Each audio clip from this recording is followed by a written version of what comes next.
A washing machine is made by putting all these parts together. Many people want to repair their front-load washing machine by themselves, but they don't know how to open it. Today, we will fully take this washing machine apart and show you its inside parts. First, remove the 2 screws from the top cover, then pull it back and lift it off. Pull out the detergent drawer, press the middle clip, and pull again to remove it. Remove the screws behind the drawer and the 2 screws on top, then open the control panel. This is where the power board and control board are installed. Disconnect all the wires, remove the 2 screws, and take out the power board. This board supplies power to the whole washing machine. If it stops working, the machine will have no power. Now we are removing the display board, which is used to control all the washing functions. These small springs are for the touch buttons. If the buttons stop working or change by themselves, it is usually because moisture gets on these springs. The numbers on the display are made by these LED lights. This cordless screwdriver is very useful for this job. It can reach up to 3,900 RPM with 180 Newton meters of torque.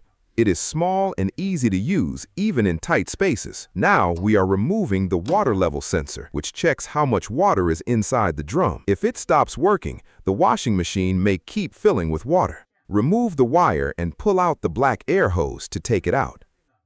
Now we are removing the water inlet valve. It has 2 solenoid valves. When the machine starts, they open and let water flow into the detergent drawer. Then the detergent is carried into the drum. Open the door and remove the 2 screws from the door hinge. Lift the door up to remove the whole glass door. Remove the clamp around the rubber seal. Remove the 2 screws from the door lock and take it out. This is the door lock. If it becomes faulty, the door may not open after washing. Remove all the screws from the top and bottom of the front cover. I use this cordless screwdriver for the whole job. It has 3 speed settings and an auto stop function. For these screws, I usually use the first speed. Pull the front cover forward to remove it. You can also see a wire on the rubber seal. This is an LED light that lights up the inside of the drum. Remove the clamp that holds the rubber seal and take the seal off. If the rubber seal becomes old or cracked, water can leak from the door or the bottom of the machine. You can see 2 black plastic-looking parts on top of the drum.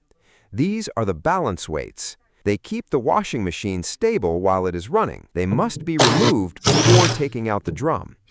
This cordless screwdriver is easy to control and removes screws quickly and smoothly.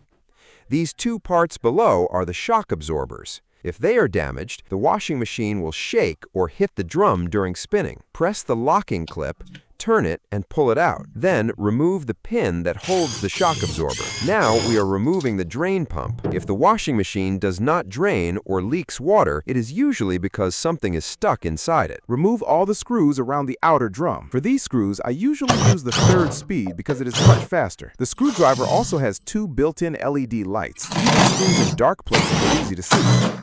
It is made for heavy-duty work and performs very well. Once all the screws are removed, you can lift out the outer drum. Remove the screw at the back. Then take off the belt and pulley. Push out the inner drum. This is the bearing. After a few years of use, if the machine becomes noisy during spinning, the bearing is usually the problem. This is the inner drum of the washing machine. At the bottom is the heating element. It heats the water to the selected temperature before washing. Now we are removing the washing machine motor. It drives the inner drum to spin. You can also see the motor drive board inside. If the motor stops working, the inner drum will not spin.